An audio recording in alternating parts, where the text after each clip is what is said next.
ಮಾಜಿ ಸಚಿವ ಹಾಲಿ ಶಾಸಕ ಮಂಕಾಳ ವೈದ್ಯರಿಗೆ ಉಪಸಭಾಪತಿ ಸ್ಥಾನ.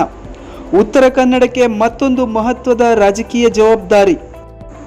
ಸಚಿವ ಸ್ಥಾನ ಕೈತಪ್ಪಿದ್ದರಿಂದ ಅಸಮಾಧಾನಗೊಂಡಿದ್ದ ಉತ್ತರ ಕನ್ನಡದ ಕಾಂಗ್ರೆಸ್ ವಲಯಕ್ಕೆ ಇದೀಗ ಮಹತ್ವದ ರಾಜಕೀಯ ಬೆಳವಣಿಗೆಯೊಂದು ಎದುರಾಗಿದೆ. ಭಟ್ಕಳ ಹೊನ್ನಾವರ ಕ್ಷೇತ್ರದ ಶಾಸಕ ಹಾಗೂ ಮಾಜಿ ಸಚಿವ ಮಂಕಾಳ ವೈದ್ಯ ಅವರಿಗೆ ಉಪಸಭಾಪತಿ ಅಥವಾ ಡೆಪ್ಯೂಟಿ ಸ್ಪೀಕರ್ ಸ್ಥಾನ ನೀಡಲಾಗಿದೆ. ಇದರೊಂದಿಗೆ ಸಚಿವ ಸ್ಥಾನದಿಂದ ವಂಚಿತರಾಗಿದ್ದ ಮಂಕಾಳ ವೈದ್ಯರಿಗೆ ಕಾಂಗ್ರೆಸ್ ಸರ್ಕಾರ ಮತ್ತೊಂದು ಪ್ರಮುಖ ಜವಾಬ್ದಾರಿ ನೀಡಿದಂತಾಗಿದೆ. ಮತ್ತೊಂದೆಡೆ ಹಳಿಯಾಳದ ಹಿರಿಯ ಶಾಸಕ ಆರ್.ವಿ. ದೇಶಪಾಂಡೆ ಅವರಿಗೆ ಆಡಳಿತ ಸುಧಾರಣಾ ಆಯೋಗದ ಅಧ್ಯಕ್ಷ ಸ್ಥಾನವನ್ನು ಮುಂದುವರಿಸಲಾಗಿದೆ. ಈ ಮೂಲಕ ಅವರಿಗೆ ಸಂಪುಟ ದರ್ಜೆಯ ಸ್ಥಾನಮಾನವು ಮುಂದುವರಿದಿದೆ. ಕೊನೆಯ ಕ್ಷಣದಲ್ಲಿ ತಪ್ಪಿದ ಸಚಿವ ಸ್ಥಾನ. ಎರಡನೆಯ ಹಂತದ ಸಚಿವ ಸಂಪುಟ ವಿಸ್ತರಣೆಯ ಸಂದರ್ಭದಲ್ಲಿ ಮಂಕಾಳ ವೈದ್ಯ ಅವರ ಹೆಸರು ಸಚಿವ ಪಟ್ಟಿಯಲ್ಲಿ ಕಾಣಿಸಿಕೊಂಡಿತ್ತು. ಆದರೆ ಕೊನೆಯ ಕ್ಷಣದಲ್ಲಿ ಸಚಿವ ಸ್ಥಾನ ಅವರ ಕೈತಪ್ಪಿತ್ತು. ಈ ಬೆಳವಣಿಗೆ ಉತ್ತರ ಕನ್ನಡ ಮಾತ್ರವಲ್ಲದೆ ಕರಾವಳಿ ಭಾಗದ ಮೀನುಗಾರರ ಸಮುದಾಯದಲ್ಲೂ ಅಸಮಾಧಾನಕ್ಕೆ ಕಾರಣವಾಗಿತ್ತು.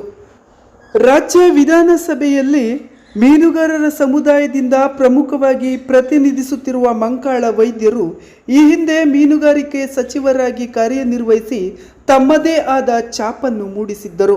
ಮೀನುಗಾರರ ಸಮಸ್ಯೆಗಳಿಗೆ ಸ್ಪಂದಿಸುವುದು, ಇಲಾಖೆಯಲ್ಲಿ ಬದಲಾವಣೆಗಳನ್ನು ತರುವುದು ಸೇರಿದಂತೆ ಹಲವಾರು ವಿಚಾರಗಳಲ್ಲಿ ಅವರು ಕೆಲಸ ಮಾಡಿದ್ದರು.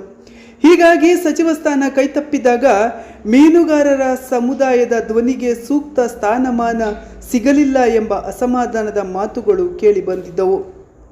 ಹಾಗೆಯೇ ಉತ್ತರ ಕನ್ನಡದಾದ್ಯಂತ ಈ ಬಗ್ಗೆ ಆಕ್ರೋಶಗಳು ವ್ಯಕ್ತವಾಗಿತ್ತು. ಈಗ ಮಂಕಾಳು ವೈದ್ಯರಿಗೆ ಮತ್ತೊಂದು ಮಹತ್ವದ ಜವಾಬ್ದಾರಿ ಲಭಿಸಿದಂತಾಗಿದೆ. ಮಂಕಾಳ ವೈದ್ಯರಿಗೆ ಉಪಸಭಾಪತಿ ಸ್ಥಾನ ನೀಡಿರುವುದು ರಾಜಕೀಯವಾಗಿ ಮಹತ್ವದ ಬೆಳವಣಿಗೆಯಾಗಿದೆ. ಮುಖ್ಯಮಂತ್ರಿ ಡಿ.ಕೆ. ಶಿವಕುಮಾರ್ ಅವರ ಕಾರ್ಯದರ್ಶಿಯಾಗಿ ಮಂಕಾಳ ವೈದ್ಯರನ್ನು ನೇಮಕ ಮಾಡುವ ಸಾಧ್ಯತೆಯ ಬಗ್ಗೆ ಕೆಲವು ಬಾರಿ ಚರ್ಚೆಗಳು ನಡೆದಿದ್ದವು. ಆದರೆ ಅಂತಿಮವಾಗಿ ಎ.ಎಸ್. ಪೊನ್ನಣ್ಣ ಅವರನ್ನು ಮುಖ್ಯಮಂತ್ರಿ ರಾಜಕೀಯ ಕಾರ್ಯದರ್ಶಿಯಾಗಿ ನೇಮಕ ಮಾಡಲಾಗಿದ್ದು ಅವರಿಗೆ ಸಂಪುಟ ದರ್ಜೆಯ ಸ್ಥಾನಮಾನ ನೀಡಲಾಗಿದೆ. ಇದರ ಬೆನ್ನಲ್ಲೇ ಮಂಕಾಳ ವೈದ್ಯರಿಗೆ ಉಪಸಭಾಪತಿ ಸ್ಥಾನ ನೀಡಲಾಗಿದೆ. ಸಚಿವ ಸ್ಥಾನ ತಪ್ಪಿದ್ದರೂ ಮಂಕಾಳ ವೈದ್ಯರನ್ನು ಕಾಂಗ್ರೆಸ್ ನಾಯಕತ್ವ ಸಂಪೂರ್ಣವಾಗಿ ಕಡೆಗಣಿಸಿಲ್ಲ ಎಂಬ ಸಂದೇಶ ಇದೀಗ ಹೊರಬಿದ್ದಿದೆ. 5 ಶಾಸಕರಿದ್ದರೂ ಅಂದು ಸಚಿವ ಸ್ಥಾನವಿಲ್ಲವಾಗಿತ್ತು. ಇನ್ನೊಂದು ಕಡೆ ಉತ್ತರ ಕನ್ನಡ ಜಿಲ್ಲೆಯಲ್ಲಿ ಕಾಂಗ್ರೆಸ್ 4 ಶಾಸಕರು ಹಾಗೂ ಕಾಂಗ್ರೆಸ್ ಬೆಂಬಲಿತ ಒಬ್ಬ ಶಾಸಕ ಸೇರಿದಂತೆ ಒಟ್ಟು 5 ಶಾಸಕರಿದ್ದರೂ ಜಿಲ್ಲೆಗೆ ಸಚಿವ ಸ್ಥಾನ ಇಲ್ಲದಿರುವುದು ಕಾಂಗ್ರೆಸ್ ವಲಯದಲ್ಲಿ ಅಸಮಾಧಾನಕ್ಕೆ ಕಾರಣವಾಗಿತ್ತು. ಈ ಹಿನ್ನೆಲೆಯಲ್ಲೇ ಮಂಕಾಳ ವೈದ್ಯರಿಗೆ ಉಪಸಭಾಪತಿ ಸ್ಥಾನ ಹಾಗೂ ಆರ್.ವಿ. ದೇಶಪಾಂಡೆಯವರಿಗೆ ಆಡಳಿತ ಸುಧಾರಣಾ ಆಯೋಗದ ಅಧ್ಯಕ್ಷ ಸ್ಥಾನ ಮುಂದುವರಿಸಿರುವುದು ಉತ್ತರ ಕನ್ನಡ ಕಾಂಗ್ರೆಸ್ಸಿನಲ್ಲಿನ ಅಸಮಾಧಾನವನ್ನು ತಗ್ಗಿಸುವ ರಾಜಕೀಯ ಪ್ರಯತ್ನವೇ ಎಂಬ ಚರ್ಚೆಯೂ ಕೂಡ ಇದೀಗ ಆರಂಭವಾಗಿದೆ. ಮಂಕಾಳ ವೈದ್ಯರಿಗೆ ಇದು ಕೇವಲ ಹುದ್ದೆಯಲ್ಲ. ಮಂಕಾಳ ವೈದ್ಯರಿಗೆ ದೊರೆತಿರುವ ಸಭಾಪತಿ ಸ್ಥಾನ ಕೇವಲ ಒಂದು ಹುದ್ದೆಯಾಗಿ ನೋಡಲು ಸಾಧ್ಯವಿಲ್ಲ. ಭಟ್ಕಳ ಹೊನ್ನಾವರದ ಕರಾವಳಿಯಿಂದ ವಿಧಾನಸಭೆಗೆ ಬಂದ ನಾಯಕನಿಗೆ ರಾಜ್ಯದ ಶಾಸಕಾಂಗದಲ್ಲಿ ಮತ್ತೊಂದು ಪ್ರಮುಖ ಜವಾಬ್ದಾರಿ ದೊರೆತಿದೆ. ವಿಶೇಷವಾಗಿ ಮೀನುಗಾರರ ಸಮುದಾಯದ ಪ್ರತಿನಿಧಿಯಾಗಿ ರಾಜಕೀಯದಲ್ಲಿ ಗುರುತಿಸಿಕೊಂಡಿರುವ ಮಂಕಾಳ ವೈದ್ಯರಿಗೆ ಈ ಸ್ಥಾನ ಸಿಕ್ಕಿರುವುದು ಅವರ ಬೆಂಬಲಿಗರು ಹಾಗೂ ಕರಾವಳಿ ಭಾಗದ ಜನರಲ್ಲಿ ಹೊಸ ನಿರೀಕ್ಷೆ ಮೂಡಿಸಿದೆ. ಸಚಿವ ಸ್ಥಾನ ಕೈತಪ್ಪಿದ ನೋವಿನ ನಡುವೆ ಇದೀಗ ಬಂದಿರುವ ಈ ಜವಾಬ್ದಾರಿ ಮಂಕಾಳ ವೈದ್ಯರಿಗೆ ರಾಜಕೀಯವಾಗಿ ಮತ್ತೊಂದು ಮಹತ್ವದ ಬಾಗಿಲು ತೆರೆದಿದೆ ಎಂಬ ಸಂದೇಶ ನೀಡಿದೆ.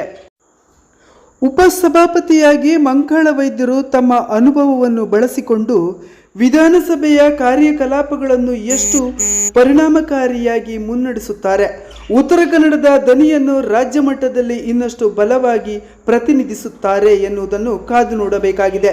ಮೀನುಗಾರರ ಸಮುದಾಯದ ನಿರೀಕ್ಷೆಗಳನ್ನು ಹೇಗೆ ಈಡೇರಿಸುತ್ತಾರೆ ಎಂಬುದು ಇದೀಗ ಕುತೂಹಲ ಮೂಡಿಸಿರುವ ಪ್ರಶ್ನೆಯಾಗಿದೆ.